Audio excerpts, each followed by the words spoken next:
जो चैप्टर्स हैं उसकी डेफिनेशंस को देखेंगे। डेफिनेशंस हर बोर्ड के पेपर में लाजमी होती है और 20 मार्क्स की मस्ट आती है। चाहे कोई भी बोर्ड हो, डेफिनेशंस हर बोर्ड में आती ही आती है। तो आज हम चैप्टर 1 और चैप्टर 2 की डेफिनेशंस देखेंगे, जो पार्ट 2 की है, सेकेंड ईयर की अकाउंटिंग की। अब फर्स्ट चैप्टर में हमारे पास फर्स्ट जो डेफिनेशन है वो सिंगल एंट्री सिस्टम है। What is single entry system, काफ़ी दफ़ा ये पूछा गया है एग्ज़ाम में, तो इसकी डेफिनेशन क्या है उसको देखते हैं। सिंगल एंट्री सिस्टम में जो है वो बुक पाई जाती है। कौन कौन सी बुक होती है? एक होती है डे बुक और जनरल जर्नल, जो हम फर्स्ट ईयर में पढ़ चुके हैं। और कैश बुक भी हम फर्स्ट ईयर में पढ़ चुके हैं। डेबिट और क्रेडिट साइड इसकी होती है, जिससे पैसा अगर आ रहा है आपके पास, कैश आती है तो डेबिट साइड में उसको नोट करते हैं, और जब जा रही होती है तो उसे क्रेडिट साइड में नोट करते हैं। उसके बाद ledger accounts for individual customer and creditors. और तीसरी जो चीज़ होती है सिंगल एंट्री सिस्टम में, वो लेजर्स होते हैं। वो इंडिविजुअल मीन कि हर एक जो आपके पास डेटर है या कस्टमर है उसका बनाया जाएगा, और जो क्रेडिटर्स है उसका भी बनाया जाएगा। तो ये सिंगल एंट्री सिस्टम चूँकि ओल्ड सिस्टम है, अब ये इसको इस्तेमाल नहीं किया जाता, अब डबल एंट्री सिस्टम इस्तेमाल किया जाता है। लेकिन क्योंकि हमारा डेफिनेशन है तो इसलिए हमें इसको लाजमी करना है। हमारा फर्स्ट चैप्टर सारा इसी पे है। तो सिंगल एंट्री सिस्टम मैंने समझा दिया कि 3 तरह की बुक इसमें पाई जाती है। या इसकी एक डेफिनेशन सिंपल सी और भी है। Under single entry system some time both aspect of transaction are recorded, some time only one aspect of transaction is recorded, and some time no aspect of transaction is recorded. Transaction first में मैंने बता चुका हूँ, पढ़ा चुका हूँ कि transaction लेन then को कहते हैं जिसमें पैसा इन्वॉल्व होता है, और इससे आपकी फाइनेंशियल पोजीशन चेंज होती है। अब ये कह रहा है कि सिंगल सिस्टम के तहत कभी कभी हम दोनों चेंजेस की रिकॉर्ड कर लेते हैं। डेबिट क्रेडिट हमने तो पढ़े हुए डबल एंट्री सिस्टम में। यहाँ पे हम कभी कभी दोनों रिकॉर्ड कर लेते हैं। या कोई पैसा आता है कहीं से, और या कहीं से हम कुछ सेल करते हैं तो चीज़ें चली जाती हैं, या हम फर्नीचर लेकर आते हैं तो हमारे पास फर्नीचर आ जाता है तो पैसे चले जाते हैं। मतलब 2 एस्पेक्ट भी रिकॉर्ड हो सकते हैं। Some time only one aspect of transaction is recorded. और सम टाइम क्या होता है, हम एक ही ट्रांजेक्शन रिकॉर्ड करते हैं। पैसा आता है तो पैसा लिख लेते हैं, फर्नीचर आता है तो फर्नीचर को ही हम लिख लेंगे। और some time no aspect of transaction is recorded. और सम टाइम ये होता है कि हम ट्रांजेक्शन रिकॉर्ड नहीं करते।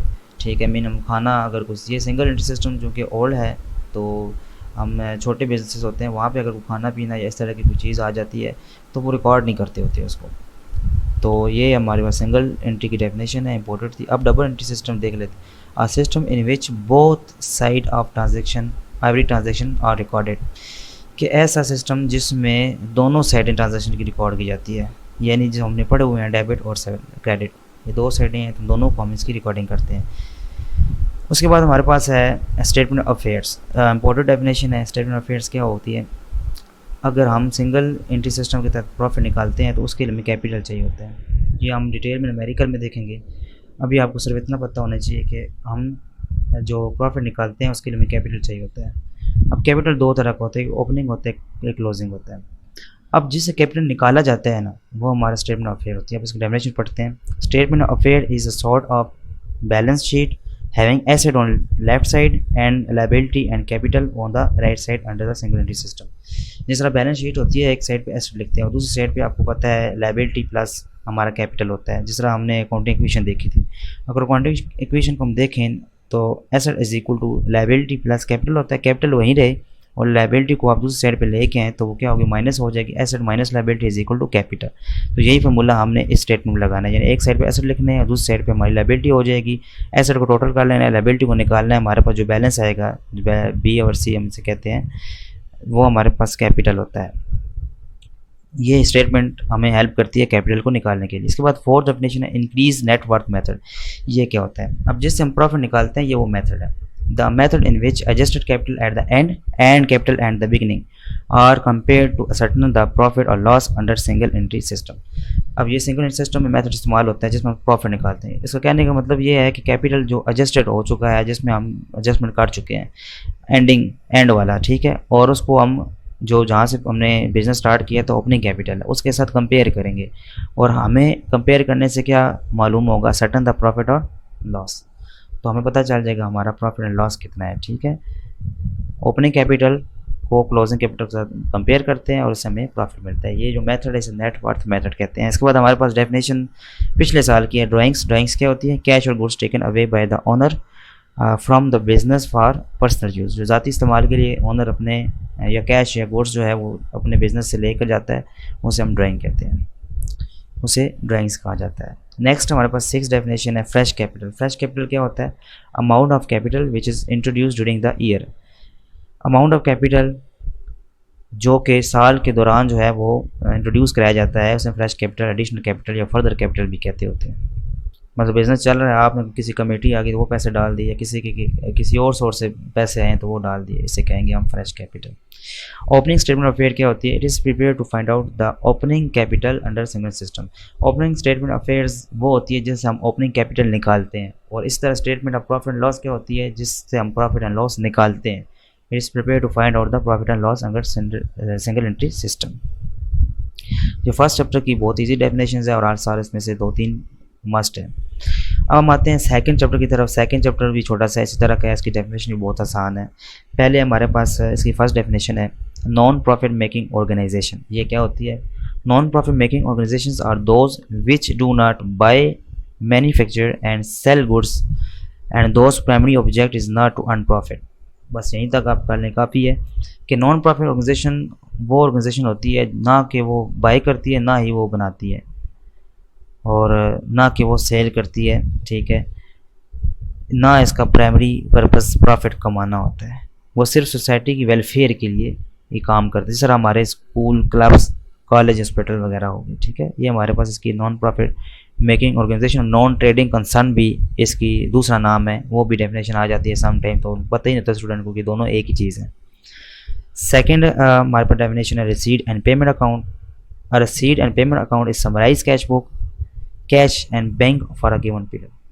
रिसीट एंड पेमेंट जिस तरह हमने फर्स्ट ईयर में कैश बुक पढ़ी थी, तो वही चीज़ है, उसको समराइज़ किया हुआ है इसने, बस इसे हम कहेंगे receipt and payment account. Income and expenditure account क्या होता है? ये इंपॉर्टेंट है, इस चैप्टर में हमें ये बनाना होता है।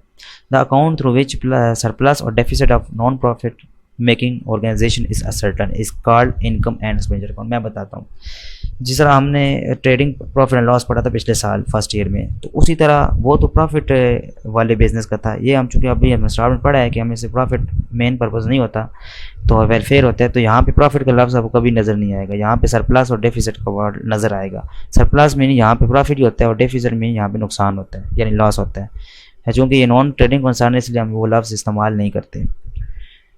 तो उसको मालूम करने के लिए डेफिसिट सरप्लस को हम कौन सी स्टेटमेंट बनाते हैं? Income and expenditure account. Surplus क्या होता है? Excess of income over expenditure of non making organisation is known as surplus. यानी आपकी इनकम आपके एक्सपेंडिचर से ज़्यादा है तो आप सरप्लस में, प्रॉफिट है ना, इनकम ज़्यादा है, आपके एक्सपेंस कम है, ठीक है।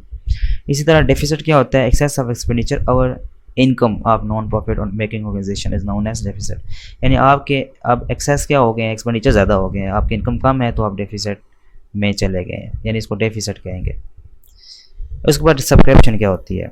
The amount receive from the member of organization monthly और एनुअली। वो पैसे जो आप जो मेंबर से हम रिसीव कर रहे होते हैं फीस मंथली और एनुअली एज पर रूल के मुताबिक, उसे हम कहते हैं सब्सक्रिप्शन। इसके बाद एक स्पेशल सब्सक्रिप्शन होती है, इसकी 7 डेफिनेशन है। The additional subscription collected from members over and above the regular subscription for some special purpose such as construction of club, own building, charities to poor, awarding of prizes etcetera is known as special subscription.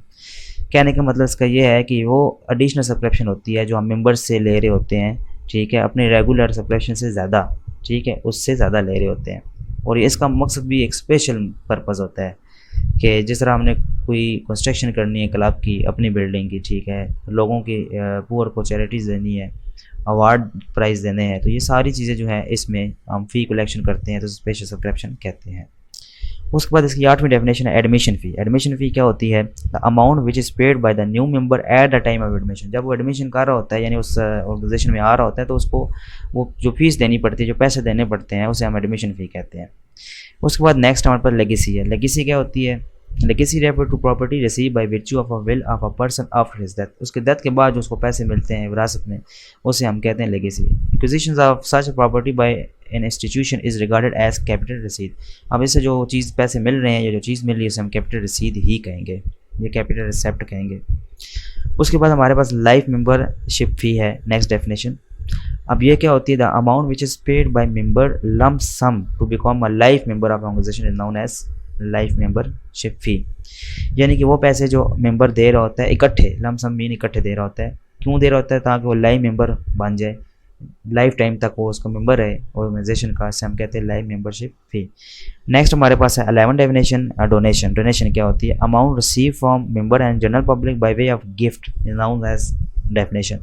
हम पैसे ले रहे होते हैं member से या general public से, जो पैसे लेते हैं एक एक गिफ्ट के तौर पे हमें जो पैसे मिलते हैं वो डोनेशन होती है, जिसे हम खैरात भी कहते हैं। It is treated as a capital और revenue depend upon the purpose of which for which the donation is collected. ये कैपिटल रेवेन्यू भी हम इसको ट्रीट कर सकते हैं, लेकिन डिपेंड करता है कि मकसद क्या है, किस मकसद के लिए इस्तेमाल कर रहे हैं। यानी इसका फ़ायदा एक साल ज़्यादा के लिए, कम के लिए।